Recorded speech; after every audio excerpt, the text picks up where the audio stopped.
Assalamualaikum my dear students. Assalamualaikum my dear curious fellows. Hope so you all are fine. You are doing well. Doing something bigger, productive and positive. उम्मीद है आप तमाम बखैर आफियत भी हैं और अपनी जिंदगी में कुछ अच्छा बड़ा बेहतर प्रोडक्टिव पॉजिटिव करते चले जा रहे हैं। देखो यार, हमने अभी पढ़ लिया है गैल्वानोमीटर क्या होता है। गैल्वानोमीटर क्या है भाई, जरा बोल दो। एक ऐसी डिवाइस जो कि करंट को डिटेक्ट करती है या करंट को मेजर करने के कैपेबल नहीं है। तो भाई फिर इसका मतलब है कि करंट तो मेजर ना हुआ, डिटेक्ट करके क्या फायदा। हम जानते हैं कि एक तार में लेट से करंट है, अब हम चाहते हैं उसे मेजर किया जाए, तो उसे मेजर गैल्वानोमीटर से तो नहीं कर सकते, पर कोई ऐसी डिवाइस भी होनी चाहिए जिससे हम करंट को मेजर कर सकें। So that device is called as ammeter. ये एमीटर क्या है, एमीटर कैसे बनाया जाता है, गैल्वानोमीटर में क्या क्या अमेंडमेंट करूं कि एमीटर बन जाए, और एमीटर किन फैक्टर्स पर डिपेंड करता है, यही सब कुछ चलेगा आज के लेक्चर में। तो चलते हैं आज के लेक्चर का बाकायदा आगाज करते हैं। माय नेम इज हसन रजा।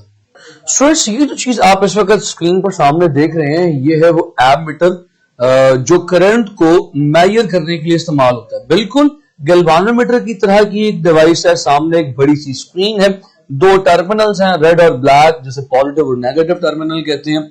और जब भी आप इनके ऊपर करंट अप्लाई करेंगे तो नीडल डिफ्लेक्शन शो करेगी, लेकिन इस बार ये नीडल सिर्फ करंट की डिटेक्शन को नहीं बताएगी, इस बार ये नीडल की डिफ्लेक्शन ये बताएगी कि करंट की वैल्यू क्या है। इस वक्त जो एमीटर आप अपनी स्क्रीन पर देख रहे हैं उसके ऊपर MA लिखा हुआ है, ये मिली एम्पेयर्स में करंट की वैल्यू को मेजर कर सकती है।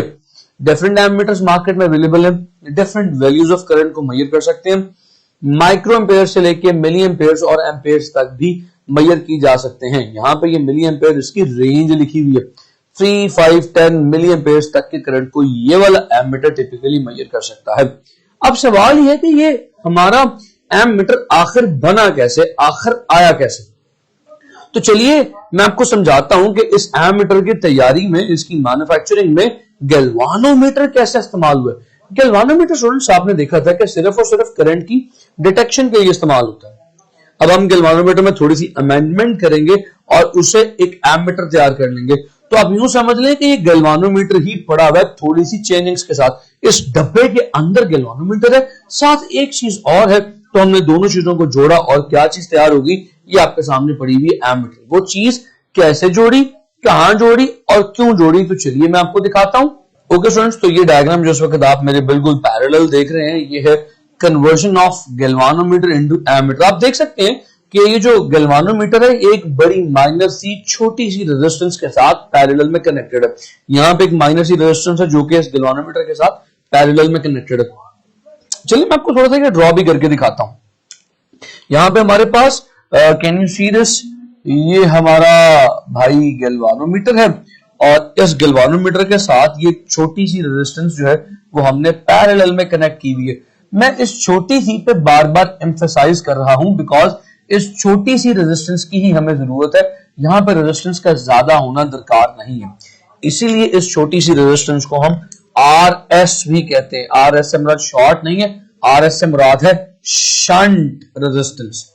इस शंट रेजिस्टेंस को शंट क्यों कहते हैं और यहां पे हमें छोटी सी रेजिस्टेंस क्यों दरकार है, तो चलिए इसको भी डिस्कस करते हैं। फ्रेंड्स, यहां पे हमारे पास ये जो शंट रेजिस्टेंस है इसका फंक्शन क्या है। जो पीछे से करंट आ रहा है वो करंट आप जानते हैं कि पैरेलल कॉम्बिनेशन में डिवाइड होगा। हम शंट को इतना स्मॉल रखते हैं कि जो करंट इस पॉइंट पे आके डिवाइड हो उस करंट का 99% हिस्सा इस शंट में से पास कर जाए और सिर्फ 1% हिस्सा गैल्वानोमीटर में से पास करे। तो यू नो व्हाई, उसकी रीजन ये है because galvanometer is a very very sensitive device. अगर ज्यादा करंट गैल्वानोमीटर में से पास कर गया तो गैल्वानोमीटर फिर से डिटेक्शन ऑफ करंट का काम करेगा, मेजरमेंट ऑफ करंट नहीं करेगा। थोड़ा सा करंट भी इसमें मुकम्मल फुल स्केल डिफ्लेक्शन के लिए काफी है। तो हमने क्या किया, जितना भी करंट आ रहा था उसका 99% इस शंट में से पास करवा दिया और just 1% of the total current is passing through the galvanometer. अब ये 1% करंट इतना इनफ है कि इसकी फुल स्केल की बजाय राइट डिफ्लेक्शन होगी। राइट से मुराद दाईं वाली नहीं, राइट से मुराद सही डिफ्लेक्शन होगी जिससे हम करंट को मेजर कर सकेंगे। तो हमारा मकसद शंट रेजिस्टेंस का ये है कि minimum current should pass through the galvanometer. और मैं आपको आइडियली बताऊं, आइडियली इस शंट रेजिस्टेंस की value should be 0। Ideal case में शंट रेजिस्टेंस कितनी होनी चाहिए, 0 के बराबर होनी चाहिए, ये आइडियल केस में, जो कि नहीं हो सकती। अब मैं आपको बता चुका हूं कि इसकी रेजिस्टेंस के कम होने की रीजन क्या है, इसकी रेजिस्टेंस के कम होने की रीजन ये है ताकि सारे का सारा करंट या मैक्सिमम करंट शंट में से पास करे और मिनिमम या थोड़ा सा करंट गैल्वानोमीटर में से पास करे। आप जानते हैं इसी वजह से शंट रेजिस्टेंस का एक और नाम भी है, इसे बाईपास रेजिस्टेंस भी कहते हैं। स्टूडेंट्स ये बाईपास का मतलब क्या है, ये दिल का बाईपास नहीं है, दिल का भी बाईपास कुछ इसी तरह का होता है। बाईपास से मुराद ये है कि जब दो रास्ते अवेलेबल हों तो कोई चीज एक रास्ते को छोड़ के सारे का सारा दूसरे रास्ते से गुजरना पसंद करे, इसे बाईपास कहते हैं। अब थोड़ी सी बात आ गई तो मैं ऐसे ही बताता जाता हूं कि हार्ट के बाईपास में भी ऐसे ही होता है। अगर हार्ट में अल्लाह ना करे किसी आर्टरी में, किसी वेन में, किसी कैपिलरी में, कोई मैं टेक्निकल नहीं इसलिए मैंने कैपिलरी का वर्ड यूज कर दिया, आर्टरी और वेन ही कहते हैं गालिबन, कहीं पे ब्लॉकेज अगर आ जाए तो उस ब्लॉकेज को ओवरकम कर दिया जाता है उस ब्लड को दूसरा पाथ प्रोवाइड करके, तो कहते हैं this is the bypass operation of heart. तो अब करंट या ब्लड पहले यहां से पास कर रहा था, आपने एक और रास्ता प्रोवाइड कर दिया उसको, इसे कहते हैं ये बाईपास हो गया। सो भाईजान यही हम इस शंट के साथ करते हैं, करंट को बाईपास रास्ता प्रोवाइड करते हैं। तो अब हम देखेंगे कि इस शंट की क्या वैल्यू होनी चाहिए करंट को मेजर करने के लिए। तो आज देखते हैं, लेट्स से स्टूडेंट्स पीछे से करंट आ रहा है आई और करंट यहां पे आके डिवाइड होगा, इस गैल्वानोमीटर से करंट पास करेगा आई जी, तो जाहिर है शंट में से कितना पास करेगा, इसमें से पास करेगा आई माइनस आई जी।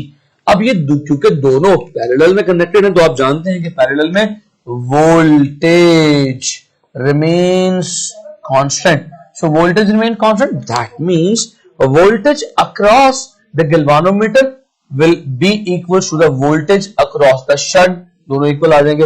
अगर आप इनकी वैल्यूज पुट करें तो ये किसके इक्वल आ जाएंगे, the voltage across galvanometer is equal to Ig into Rg resistance of galvanometer, और voltage across shunt किसके इक्वल आ जाएंगे, करंट है I minus Ig और रेजिस्टेंस है Rs। तो स्टूडेंट्स ये Rs किसके इक्वल आ जाएगी, Ig over Rg over I minus Ig।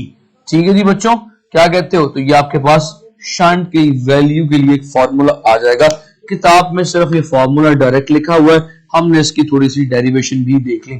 सो ये तो बात हो गई प्रोडक्शन यानी मैन्युफैक्चरिंग ऑफ एमीटर। अब सवाल ये पैदा होता है कि इस एमीटर को सर्किट में कैसे जोड़ा जाए। तो चलिए जी सर्किट जोड़ के दिखाते हैं आपको।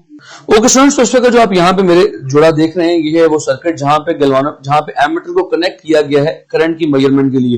तो आप देख रहे हो यहाँ पे एक बैटरी है, एक एमीटर है और लोड रेजिस्टेंस है। तो याद रख लो कि एमीटर को जब भी सर्किट में जोड़ना तो सीरीज में जोड़ना, ये सर्किट भी आप साथ ड्रॉ कर सकते हो। सो रेफरेंस के तौर पर सर्किट भी आपको दिखा दिया। Now mark it, whenever you have to connect the ammeter into the circuit for the measurement of current, just connected series, हमेशा उसे सिर्फ सीरीज में कनेक्ट करें। उम्मीद करता हूं आपको आज का लेक्चर पसंद भी आया होगा और चीजें समझ भी आई होंगी। मैंने तमाम शॉर्ट क्वेश्चन जो बोर्ड में आया करते हैं वो इस लेक्चर में डिस्कस कर दिए। मेरा हर सवाल हर पॉइंट बोर्ड में आने वाला क्वेश्चन था, इसको दोबारा से गौर से देखिएगा, मुझे अपनी दुआ में याद रखिएगा। Thank you so much, take care of yourselves, see you next time, अल्लाह हाफिज।